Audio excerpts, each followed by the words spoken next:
Ini reaksi Sintayong yang tidak ada di televisi setelah kesalahan Cahya Supriyadi. Berawal dari sesi build up, Indonesia coba membangun serangan lewat bola-bola pendek. Masalahnya, Prancis melakukan high pressing, sehingga di momen ini Cahya Supriyadi mengalami under pressure dalam tekanan tinggi dan melakukan kesalahan. Les Français qui sont très hauts et qui récupèrent ce ballon avec Mathis Sablé. Terlihat Justin Hubner geram ke Cahya Supriyadi. Sur du score sur la toute première occasion française. Un ballon assez bête. Kemudian ini gambar yang tidak ada di televisi. Reaksi Sintayong melihat kesalahan Cahya dan terlihat mengajarkan passing yang benar sembari berdiskusi dengan staf official Timnas Indonesia. Gimana menurut teman-teman? Silahkan komentar. Perdu de la part des Indonésiens, un petit peu naïf sur ce coup. Et les Français qui ont réussi à intercepter. Nah, opening video ini merupakan video yang tentunya tidak akan kita jumpai pada saat kita menonton pertandingan Indonesia U20 menghadapi Prancis U20 di Indosiar. Nah, kenapa?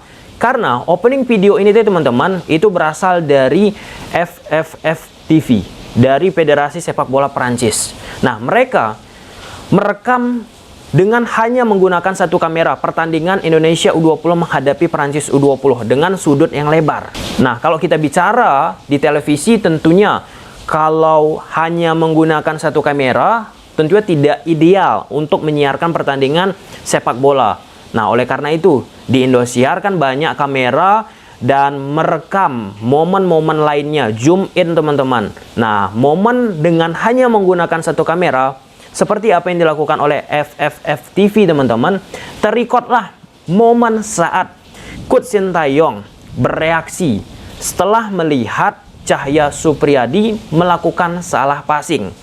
Nah, setelah Cahya Supriyadi melakukan salah passing, Coach Sin seperti berbicara dengan staf official Timnas Indonesia di sebelah Coach Sin teman-teman tentang bagaimana harus melakukan passing yang benar. Karena secara gestur Coach Sin seperti menendang bola. Yang itu pun dipertegas oleh Justin Hubner, back dari Indonesia U20 teman-teman, bahwa Indonesia U20 harus banyak melakukan latihan mengoper, passing. Dan ini sejak awal Coach Sintayong bersama Indonesia merupakan salah satu yang digarisi oleh Coach Sin tentang apa? Passing.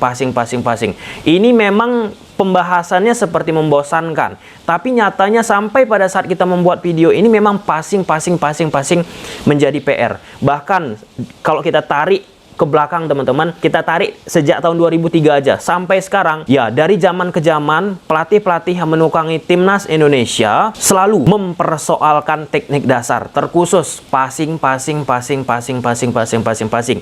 Dan di pertandingan Indonesia U20 menghadapi Prancis U20, gap akurasi, keakuratan ya, bagusnya passingnya tersebut teman-teman, beda banget kan. Walaupun dari statistik oke lah, Indonesia bisa menghasilkan akurasi passing 84%, tapi progresifnya passing Indonesia itu tidak terlihat pada saat Indonesia menghadapi Prancis. Progresif itu maksudnya passing ke depannya yang positif teman-teman. Lebih banyak passing di daerah sekitar pertahanan ataupun daerah tengah. Nah, daerah tengah ke depan ini yang sulit Indonesia untuk bisa menghasilkan passing yang mampu menciptakan peluang. Nah, oke.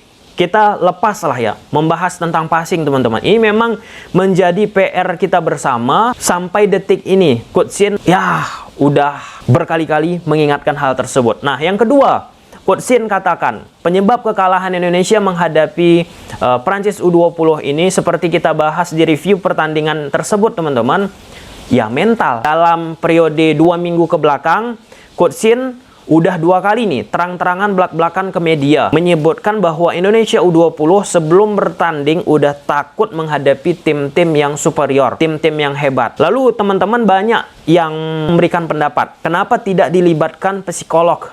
Nah, jadi beberapa waktu yang lalu teman-teman, aku sempat zoom ya sama Ketum PSSI Pak Iwan Bule. Nah, salah satu aspirasi netizen aku sampaikan kepada beliau tentang apa? Psikolog untuk bisa meningkatkan rasa percaya diri dari pemain-pemain Indonesia U20. Nah, kemudian Ketum PSSI teman-teman merapatkan, mengagendakan pertemuan dengan staf pelatih Timnas Indonesia termasuk Dirtek PSSI juga teman-teman, Coach Indra Sapri kalau aku tidak salah. Nah, Di situ Ketum PSSI menyampaikan kepada Coach Sintayong bagaimana untuk menggunakan psikolog. Di situ dijawab oleh Coach Sintayong bahwa itu tidak efektif. Ternyata Coach Sin pernah mencoba hal tersebut di Korea.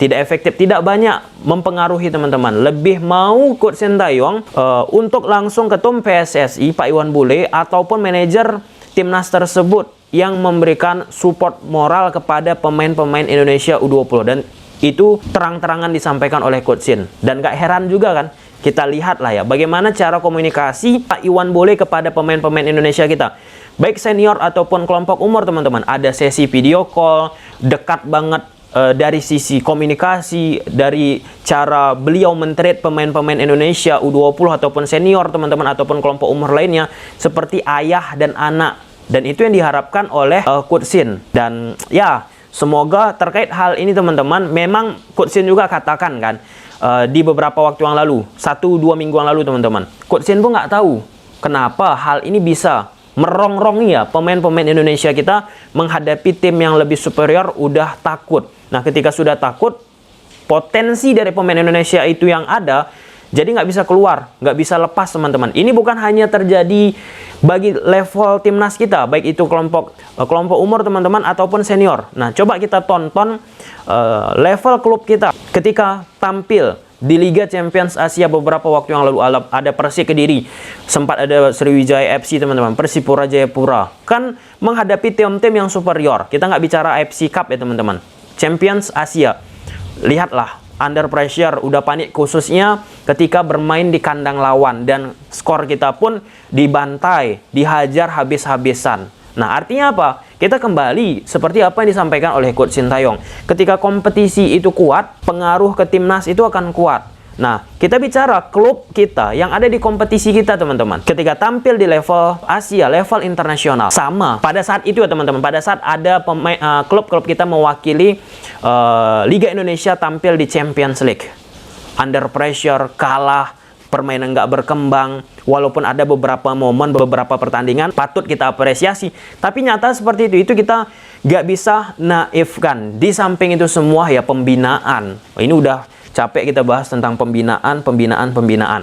Nah, yang ketiga, ini banyak yang komentar teman-teman. Kalau kita lihat pertandingan Indonesia menghadapi Prancis, itu kan gapnya terlalu jauh kan, kualitasnya jauh banget. Komentar banyak banget, tambah naturalisasi, tambah pemain keturunan, lebih tepatnya pemain keturunan teman-teman. Kalau kita bicara pemain keturunan, mereka punya hak ya untuk bisa bermain di timnas Indonesia teman-teman. Walaupun kita pasti berharap pemain-pemain yang kita hasilkan dari pembinaan, dari kompetisi itu bisa muncul teman-teman. Tapi mereka nggak bisa milih pada saat dilahirkan itu di mana teman-teman. Pemain-pemain keturunan sekali lagi berbeda dengan naturalisasi yang kita ambil pemain-pemain dari negara-negara tertentu untuk bermain di Indonesia, baik itu kelompok umur ataupun senior teman-teman. Nah, pada saat aku membuat video ini juga ada 2 pemain keturunan datang untuk trial lah bersama timnas Indonesia. Posisinya winger kiri aku kalau tidak salah, dan striker utama, striker tengah teman-teman. Nah, ini merupakan salah satu hal yang perlu dibuktikan oleh 2 pemain ini. Sebenarnya bukan hanya 2 pemain ini membuktikan diri teman-teman. Sulit aku katakan kalau misalnya pemain-pemain Indonesia kita pun susah untuk memprogresikan bola dari belakang, tengah ke depan. Nah, karena kenapa? Oke, striker kita bagus, punya pemain keturunan. Misalnya sudah jadilah pemain-pemain keturunan tersebut bersama Indonesia U20. Nah, kalau misalnya pemain-pemain belakang, tengah tidak bisa memberikan pasokan ke depan, kan sama aja kan? Walaupun siapapun itu, mau Messi, mau Ronaldo, kalau nggak ada supply, gimana mau bisa menghasilkan sesuatu yang maksimal kepada pemain-pemain Indonesia? Ya, memang nggak bisa instan. Dan kita pun harus sadar diri, nggak bisa berekspektasi lebih. Karena aku lihat di komen-komentar sebelum pertandingan Indonesia U20 menghadapi Prancis U20, ada beberapa ekspektasi yang luar biasa, bisa mengalahkan Prancis U20 ini itu. Kemudian setelah kalah, ya kayak gitulah, dibully ini itu. Padahal secara kualitas jauh banget antara Indonesia U20 menghadapi Prancis U20 teman-teman. Nah, berkaca daripada itu semua, yang patut kita perhatikan juga teman-teman, stadion yang sering digunakan oleh pemain-pemain Indonesia, baik itu senior ataupun kelompok usia.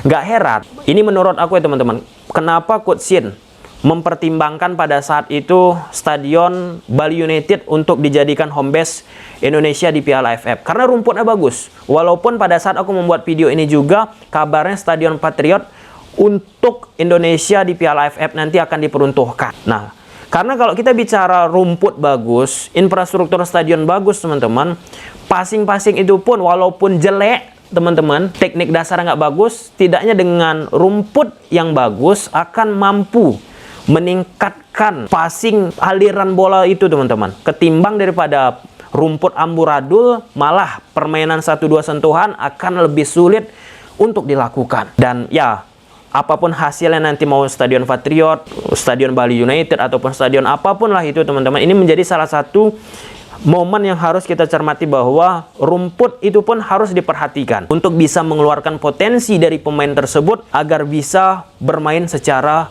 maksimal, teman-teman. Oke, sampai sini aja dulu, teman-teman. Bye.